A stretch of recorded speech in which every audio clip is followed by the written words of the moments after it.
Alaikum. Alaikum assalam wa rahmatullah. How are you doing? Thank you so much for coming, and thank you for the very long. Thank you You for so embarrassed much. me. Thank you so much for first of all accepting our invitation.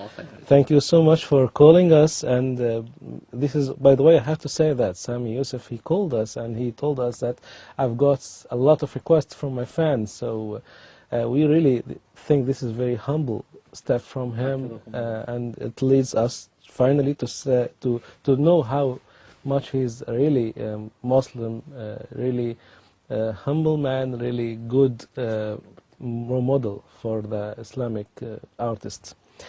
Sami, let's start from the beginning. I know this is, let's say, a cliche questions, but we have to start because you have a lot of fans and they would like to get closer to you. So tell me about some basic information, your ID in the beginning. I was born in Tehran. Yeah. Culturally very Persian. Ethnically Azeri, Mm-hmm. because my whole lineage is from Azerbaijan. And by nationality, I consider myself British. So it's a bit of a cocktail. It's a bit of it's an interesting combination.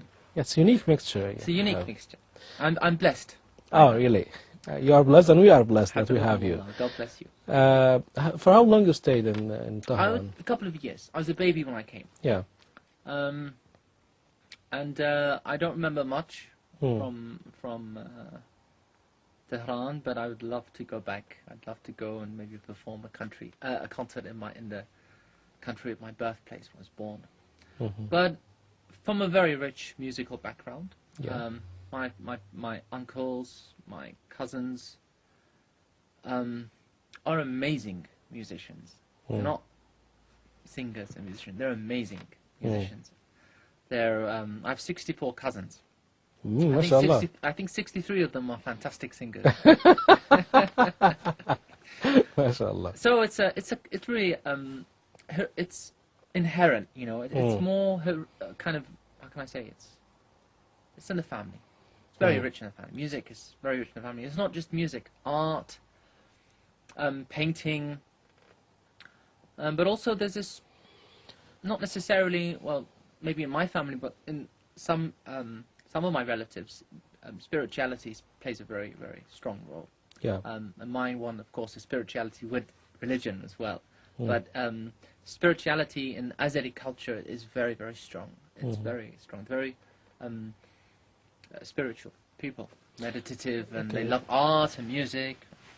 That will lead us to speak about the first steps in the musical life, musical personality of Sami Yusuf, how it was formed.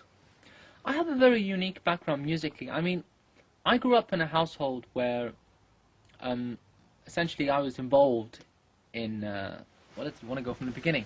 Yeah. Right. Yeah, of course, yes. Well, basically, all the videos that my dad's taken of me, you know, when I was a kid, baby, you know, it's just me at 3 years old running after his instruments, you know. And it's interesting because my brother, he's a more kind of mathematical and more engineering, you know. How many brothers you have? One brother, one sister. One brother. And my brother, you know, you can see in the same film, you know, when we're kids, my brother's looking for radios and, you know, computers to open them up and playing around with them, and I'm just looking for the instruments. So, you know, music is something that I've been interested in from a very young age. When exactly they felt that they have a talented boy in the family, in the house? Very early on. Very early. When I was, again, 3 or 4. 4 years old. I composed my own song. Oh, really? Wallahi. Do you remember any of the songs? Yeah, I remember. Really? Come on. Dee la li la li la lam. I mean, it's not Mozart, but hey. You know. Dee la li la li la lam. Dee la li la la la lam. That was my melody. Oh, really? That's just a baby, you know. I couldn't talk. Oh, it's marvelous. I was cute, you know. My dad really spoilt me, so I couldn't speak. He used to speak to me in baby language. You know, go, go, go, go, go, go, you know, that kind of language, and that's the language I could speak. You know, I couldn't speak. I couldn't express myself. I say, yes, exactly. So when I get angry, yourself. I'd say goo goo, you know, and I'd speak in the baby language. So I expressed myself at a very, very young age through music, through art. And at the age of 6, I went to my dad and I said, Baba, you know, you've got... My dad, he's a teacher. So I said, you teach all these people. Why don't you teach me? You know, 6 or 7. We're living in Ealing, London. So I said, why don't you... teach me. Teach me, you know. And then my dad said, look, you know, you need to learn from a book. You know, it's got to be a book. Got to do it properly. And I said, fine, it's fine. And the first instrument I learnt was tombak. It's a Persian drum, a percussive instrument. When exactly you started your first learning on musical instruments? It was this time. This time? This time. This percussion? Percussion, yeah, the tombak. And we went into a room, and my dad said, look, okay, this is how you press, this is how you play this is the pelang, this is blah, blah, blah, blah, all the rules, and this is the book. And he taught me, you know, you have your foot, and basically I understood the fundamentals of music, because music is essentially rhythm. Music is rhythm. And it's just assigning notes to rhythm. But essentially it's rhythm. At that time, it was more closer to the Azeri. It was more Azeri, more Persian, yeah. More, the more Eastern. Yeah. Eastern side. And also it's not a very difficult instrument to teach. Yeah, of course. Yeah. It's a difficult instrument maybe to learn, but it's not a very difficult instrument to teach. So my father he wanted to make it easy, you know. So he said, okay, these are the rules, this is what you got to do. So I was playing the first few lines. It's a book, it's thick. And then he said, okay, I'm going to go for a break. So he went for a tea break. And then he came back, and I told him, look, I finished. What's next? Oh. So I finished the book, you know. It was a very long tea break, or what? Yeah, it was a very long tea break. Yeah. It was a very long tea break. Okay, so I've made my homework before I come and meet you, and I've seen all your interviews. Yes, I have a lot of things here. In your interview with Riz Khan, you said any artist has to pass through different phases. Yeah. What are the phases of Sami Yusuf? Well, that's a very good question, one that I'm reluctant to answer, but I can't say no. I can't refuse. Essentially, you know, human beings go through different phases, and it's true for artists as well. And when I came into this area, I came pure, very pure, a bit too pure. I hadn't done my homework. Wasn't like you. I wasn't prepared, and I just wanted to do something for my faith. But in the end, what I started to do as a project, a one-off project, you know, became my career, became my job. And, you know, I became very famous, very fast, and, you know, I didn't know anything about the business of music, business of art, because it's an industry, you know, it's whether you like it or not, it's an industry. It's, when you talk about CDs and units sold, and people go and buy your CDs and have posters and have billboards and videos, let's not kid ourselves, you know, it's an industry. And I was not prepared. I was not prepared at all. A lot of what happened with me was an experiment. You never expected that? No, I didn't expect it. I just felt like, you know, I should do something. I should do something with music, and I did, and it was very blessed, and very successful, and it affected a lot of people. And those are the lost millions, you know. Those are the millions that I never earned, you know, the 100, whatever you want to call it, guineas, pounds, dollars. For me, what drives me is the emails I get from fans, from supporters, saying, Brother Sami, I didn't know about Muhammad sallallahu alaihi wasallam, but now I do, after hearing Al-Mu'allim. For me, what drives me is when some sister sends me an email, says, you know, we have so many challenges, but I still wear my hijab, and your song influenced me, it affected me. That's really what drives me, you know, because I have a studio. This studio here existed pre-2003, you know. I've been involved, you know, I've been heavily involved, and really, for me, if I was just going to be a normal singer, singing normal songs, it would be very boring for me, you know. I'd be very bored, and it wouldn't give me much satisfaction, and it would not be something I'm interested in. I'd prefer studying law and becoming a lawyer or something than doing that. That's very, very boring and uninteresting. And we can say that Al-Muallim was the beginning of the new phase for Sami Yusuf. Okay, so let's stop at Al-Muallim. It was very important stop, the station in your road. Before you make Al-Muallim, what actually was your goal? What you were targeting? Because I'd become practicing at that time, I studied about Islam. I was practicing before, but Islam was like not the central thing of my life. Islam was something that's important. By the way, I really do consider myself a convert. I consider myself a convert, really. I didn't know anything about Islam. I was like any other English boy, That means that there's a turning point English here. boy. Yeah. A well-mannered, sweet, a well-mannered English boy. But I was, How it happened, this conversion? Again, it's very much from the spirituality aspect of the Azadi culture, the Persian culture. Very spiritual, but at the same time,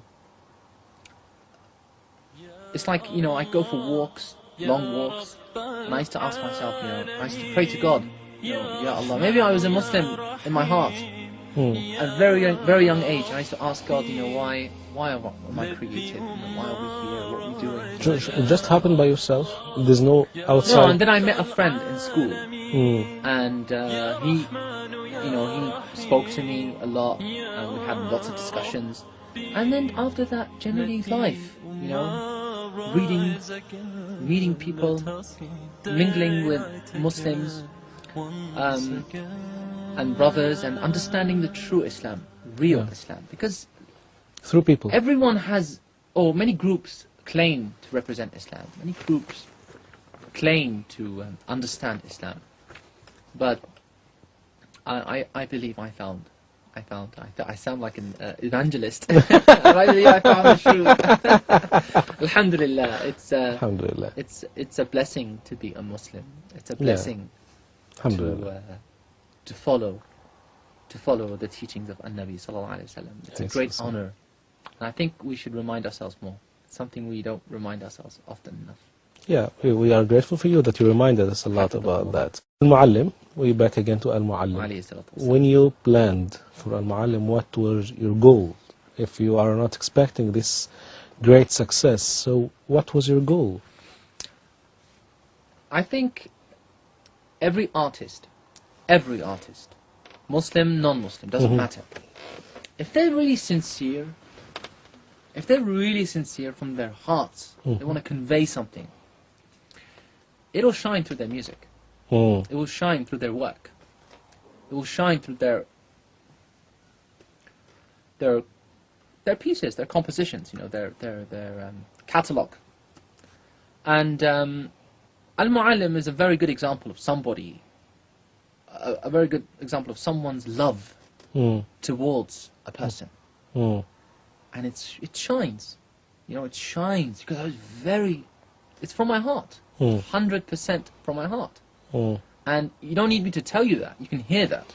You made an intentions before Al-Muallim to express my love to for the Prophet ﷺ without talking necessarily about do this, don't do that, without preaching. It's someone's love towards another human being, towards the greatest human being, Sayyidina Muhammad sallallahu alaihi wasallam. We once had a teacher, the teacher of teachers, and it just came really. Al-Muallim, just the song, it came. And I remember when I was working on it on the piano, I was very emotional.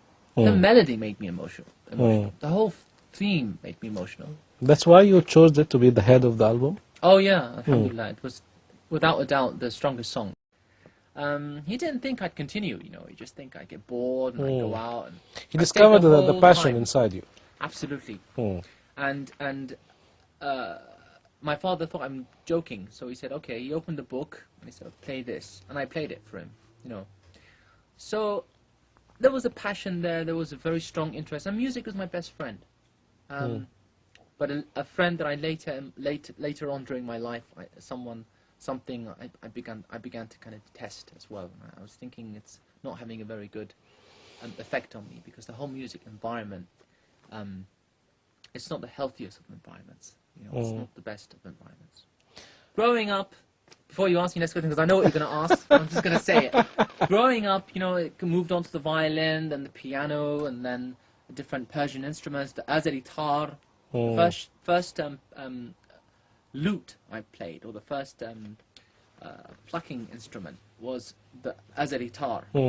It was still different to other types of music. It was dignified. It was respectable. You were having albums before on I was composing. I was producing. I was producing a lot, and I didn't use my real name. I didn't use. Oh, this is something new. It's very new. Yeah, this is exclusive. You want to make your interview special, inshallah. Inshallah. And that's essentially, so busy in that environment.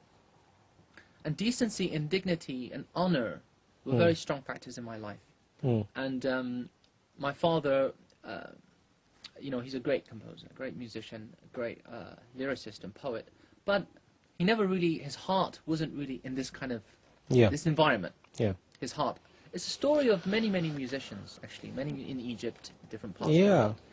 So, it was like a battle of worlds. You're stuck between worlds, and that's really what it is. The entertainment world, the music world, a lot of it is just superficial, and a lot of it is fake.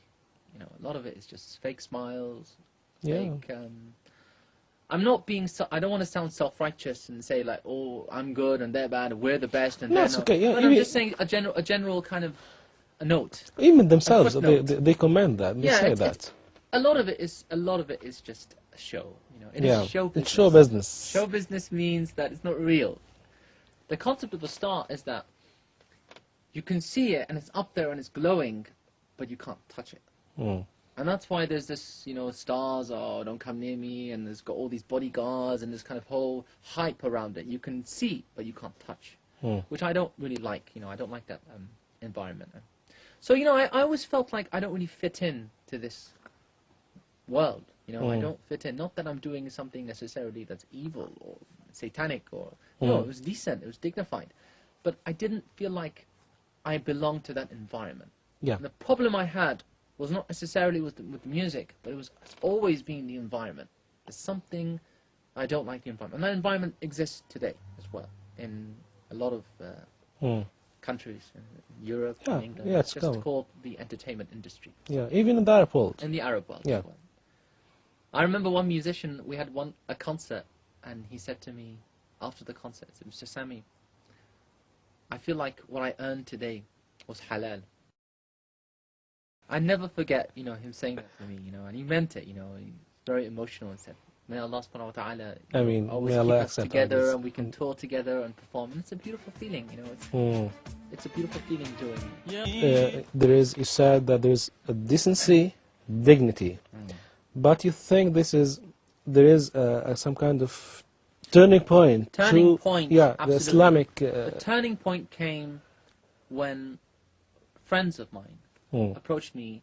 I was at a point in my life where I wanted to leave and I wanted to study law. I wanted to leave. I was producing from the age of 14.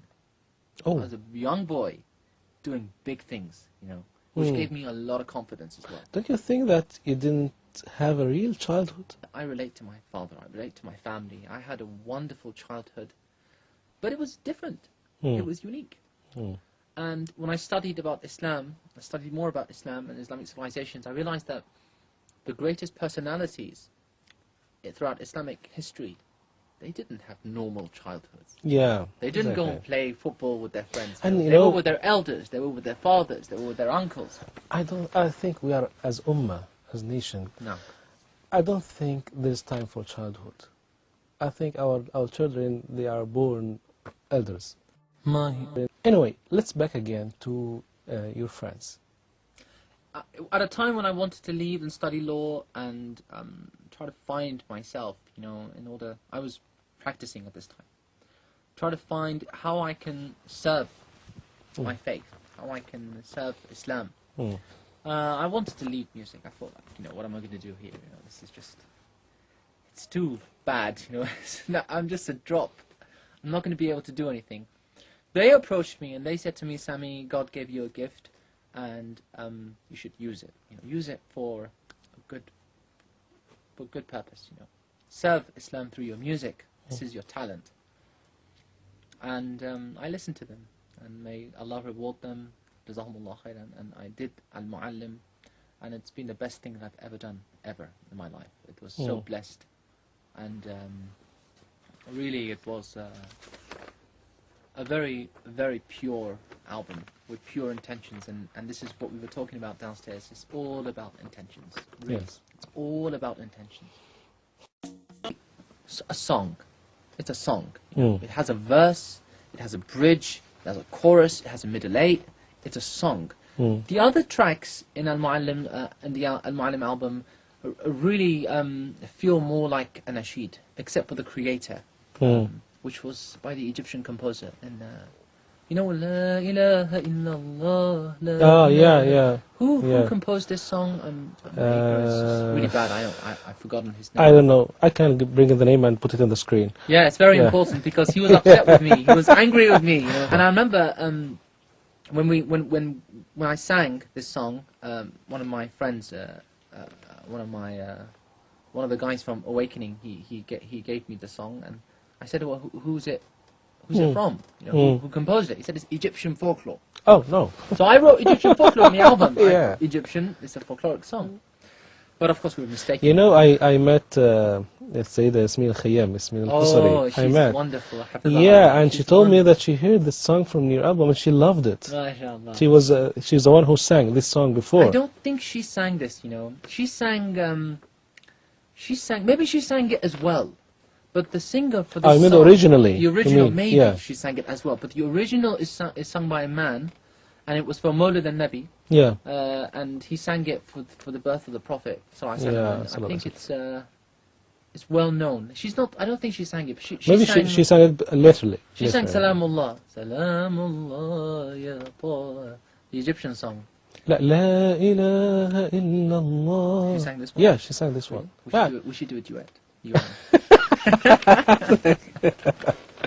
Okay, so Al-Muallim, it was really a very good step, and it made a big success, and even the people themselves, you felt that from the streets. You felt that from I remember the people. we were in the car. I came to Egypt to study Arabic, and then it became my home place for 4 years. But I remember we were driving in the car, and I heard kids whistling. Yeah, Mustafa. And I thought, oh my God, I'm going to have trouble here. You told me that you listened, they were airing in Muallim in bars? Yeah.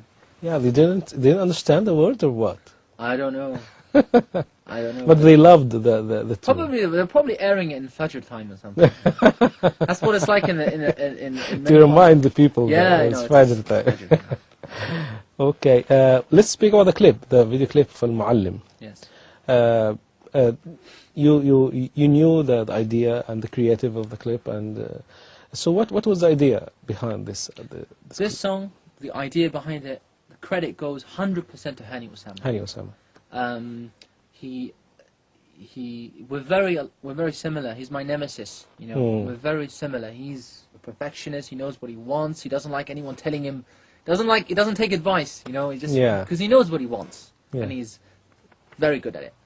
So it's really nice working with someone like that. When you there's no better feeling than for an artist to work with people who are similar in philosophy. And Hani is like that. He's a perfectionist. We're very similar. He has an idea. Once he has it, khalas, he implements it. Hani is a director of Al-Muallim and also director of Hasbi Rabbi. He directed Hasbi Rabbi. He directed... also Masoud Burda, Masoud. He did the Burda. And he's very picky as well. Doesn't work with everyone. He just like the song. So I'm very fortunate that I've had Hani. And also he made supplication.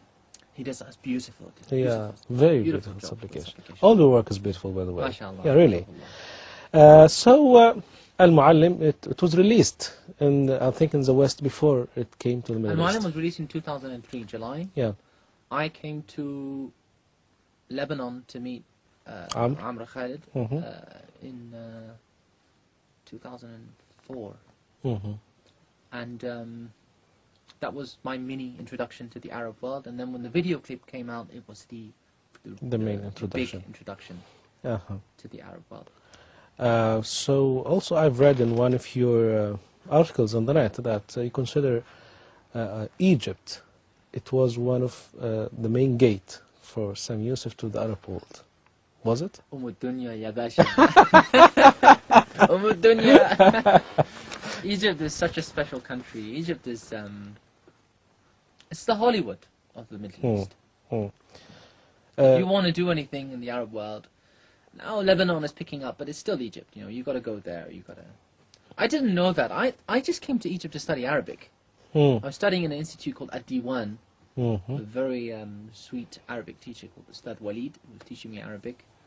And unfortunately, out of the 4 years that I was in Egypt, I spent 4 months studying Arabic. Walakin, alhamdulillah. And okay. So you speak Arabic good now? I can converse. You know, I choose not to in interviews because it's not at that level. It's not at that level. عدنا إليكم بعد الفاصل وما زلنا في المقابلة الحصرية مع سامي يوسف. So come back again and speaking about my ummah. Yes, sir. After the great success of Al-Muallim, so wasn't you worried about the coming album, and is it going to make the same success or not? Or Alhamdulillah, I wasn't worried at all. I wasn't caring about success, you know, because at that time, what I was more concerned about was I'm just a perfectionist, Mr. Ahmed. You know, I love to sit in the studio, I love to finish my music, and I want to make, and I have itqan, and I want it to sound the best that it can be. The rest is in Allah's hands. Yeah, everything else is in Allah's hands. That's not for me to decide. It's not for me to say, this is going to be a hit, it's not going to be a hit, you know, it's just, you do something, you do it well, you put your heart in it, you put your faith in it, and you do it with itqan, and then you leave it. You know? You do all the things you're supposed to do, and then you leave it to Allah subhanahu wa ta'ala. But again, you know, you kind of have to forecast, you know, what song do you think should be made into a clip, what song do you think is going to be commercially interesting.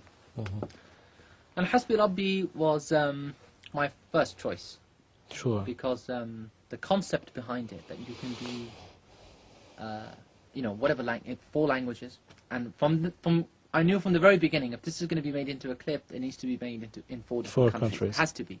And the concept of, you know, being a good person and obedient to God, wherever you may be, whether you're a Najjar, or whether you're a businessman in London, or whether you're playing with a teacher in India, or a musician, you know, you can still be a good person and a good human being and close to God.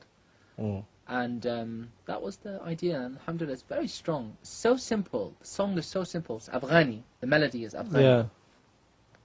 The original is in Dari Farsi. But the concept of, you know, it's just so simple. Such a simple melody, but so the video and the idea behind it so profound, so deep as well. So it was a very, very successful album. Alhamdulillah Rabbil Alameen. It was really unexpected.